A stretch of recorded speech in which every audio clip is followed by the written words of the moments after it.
Maka yang pertama kata para ulama tafsir, tugas seorang ibu sebelum berpikir yang lain-lain, perbanyak doa untuk anaknya, untuk keluarganya.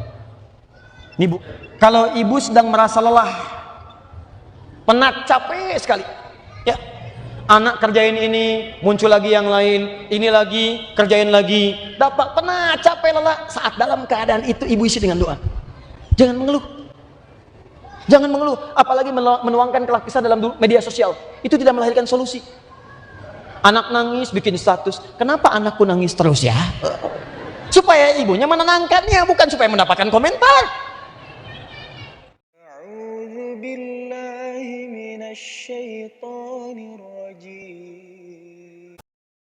Apa peran ibu kemudian? Satu, tahan. Buka Quran surah ke-3 dulu supaya seimbang ya, supaya seimbang. Quran surah ke-3 ayat 35 sampai dengan ayat ke-37.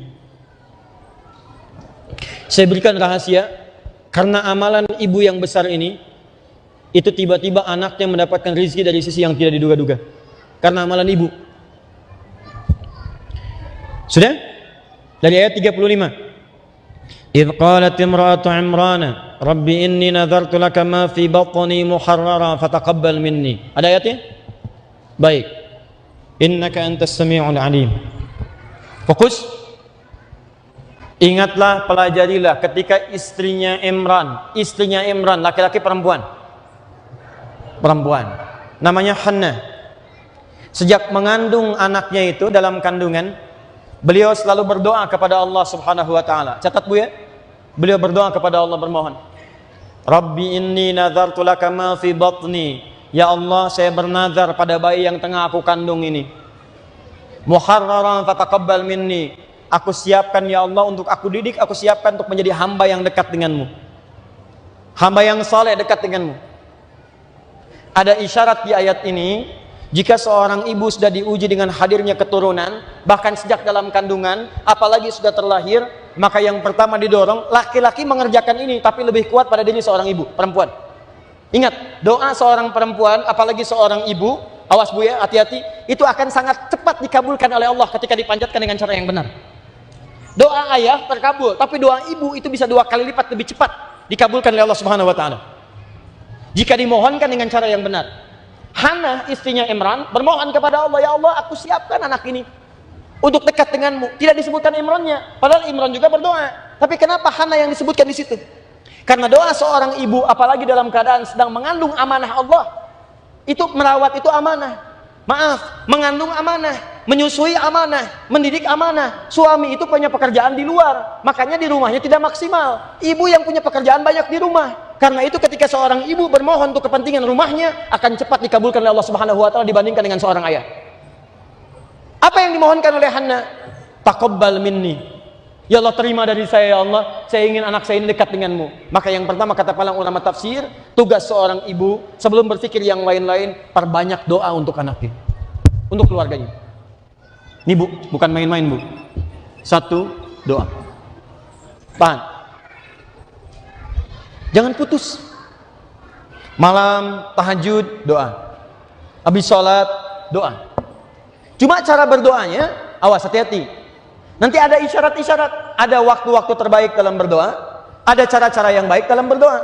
Saya masuk kepada cara yang baik dulu ya, pada cara yang baik dulu. Ada 2 kondisi Bu, ini cepat dikabulkan doa. 1, kondisi pertama, kalau ibu sedang merasa lelah, penat, capek sekali, ya, anak kerjain ini, muncul lagi yang lain, ini lagi, kerjain lagi, dapat penat, capek, lelah, saat dalam keadaan itu ibu isi dengan doa. Jangan mengeluh. Jangan mengeluh, apalagi menuangkan keluh kesah dalam media sosial. Itu tidak melahirkan solusi. Anak nangis bikin status, kenapa anakku nangis terus ya? Supaya ibunya menenangkannya, bukan supaya mendapatkan komentar. Bukan itu yang diinginkan. Jadi begitu Anda sedang lelah, disitulah jalan untuk mendapatkan pengabulan doa. Mungkin anak itu dibuat aktif supaya ibu kreativitasnya muncul, dan supaya doa banyak dikabul. Itu cara Allah untuk mengabulkan doa ibu. Yang kedua, berdoa dengan bahasa yang menyentuh. Dalam Al-Quran itu setiap doa selalu diungkapkan dengan kalimat yang menyentuh. Sedangkan Allah Maha Perasa. Sedangkan perempuan, khususnya seorang ibu, nilai rasanya lebih kuat dibandingkan dengan laki-laki. Maka ibu cari bahasa yang menyentuh. Misal, ini kasus nyata. Saya dulu pernah mengasuh satu pesantren, kedatangan seorang ibu. Dia adukan anaknya. Ustadz, anak saya itu susah sholatnya. Sulit, ibu sudah ingatkan. Sudah. Berapa kali? Sering. Sudah bu, ibu nggak usah ingatkan lagi. Nanti malam ini, ibu bangun, sholat tahajud di kamar anak ibu saat dia tertidur. Kemudian ibu berdoa kepada Allah, minta. Cara berdoanya, mohonkan kepada Allah dengan segala fungsi keibuan ibu. Katakan, ya Allah, Engkau yang menitipkan anak ini kepada saya, bukan kepada ibu yang lain. Engkau yang jadikan ia, ya Allah, dikandung dalam rahimku, bukan di rahim perempuan lain. Engkau yang telah tetapkan ia, ya Allah, disusui olehku, bukan oleh ibu yang lain. Engkau yang amanahkan ia kepadaku, ya Allah, untuk aku pertanggungjawabkan di hari kiamat nanti. Maka aku mohon kepadamu di keheningan malam ini, ya Allah, berikan aku solusi dan kemudahan untuk mendidik anak itu sehingga mudah aku pertanggungjawabkan di hadapanmu, ya Rabb. Ya Allah, jangan wafatkan aku kecuali Engkau telah jadikan anak ini, ya Allah, sebagai anak yang baik dalam pandanganmu. Jangan Engkau wafatkan aku, ya Allah, kecuali Engkau telah berikan aku solusi untuk menuntaskan amanah ini, ya Rabbal Alamin. Minta hari pertama, hari kedua, nanti setelah 3 malam, coba ibu kesini lagi, apa yang terjadi? Atau apa yang terjadi? Begitu hari yang ketiga, ibu ini datang jam 7 kurang sedikit, dari kejauhan sudah mengeluarkan suara yang sangat kencang. Dia katakan, Ustaz, Masya Allah. Dan tangan kanannya menggenggam satu bungkusan nasi uduk pagi-pagi. Ibu kenapa ceria sekali? Anak saya sudah sholat, Ustaz, 3 hari. Kok bisa? Saya bilang. Ternyata di malam yang ketiga itu dia bangun, dia peluk ibunya. Rupanya saat ibunya berdoa di malam pertama, mendengar terisak-terisakan tangisan, dia mulai tersadar tapi sambil malas-malas dia tiduran. Hari kedua mendengar tangisan-isakan, dia mulai menyentuh kepada hatinya. Hari ketiga begitu terisak, dia turun dari kasurnya, dia peluk ibundanya, dia minta maaf, dia cium kakinya.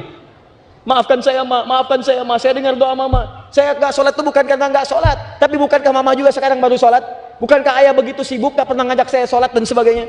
Keluar kemudian unek-uneknya, keluar kalimat-kalimatnya, tapi kalimat ibu yang menyentuh itu menyentuh ke dalam sanubarinya. Dia katakan, saya berjanji hari ini saya akan sholat. Begitu dia katakan sudah sholat, lalu minta santri untuk mengajarkan. Kami khususkan 1 orang santri mengajar. Apa yang terjadi? Sholatnya bagus, dia mulai menghafal Quran. Bahkan sejak saya pamit dari pesantren itu, hafalannya sudah 2 juz. Mungkin sekarang sudah selesai hafalan Qurannya. Anda bayangkan, dari anak yang tidak pernah sholat, doa ibu yang sangat luar biasa, dengan doa itu merubah keadaan anaknya sampai dia bukan sekedar sholat tapi menjadi bagian dari ahli Al-Quran. Doa. Ada bagian ketiga, Bu. Kalau ibu kerjakan ini, bukan sekedar dijaga oleh Allah, tapi bahkan rizkinya langsung Allah antarkan tanpa ibu lelah untuk menyiapkannya. Apa bagian ketiga ini? Di pertemuan berikutnya kita akan bahas.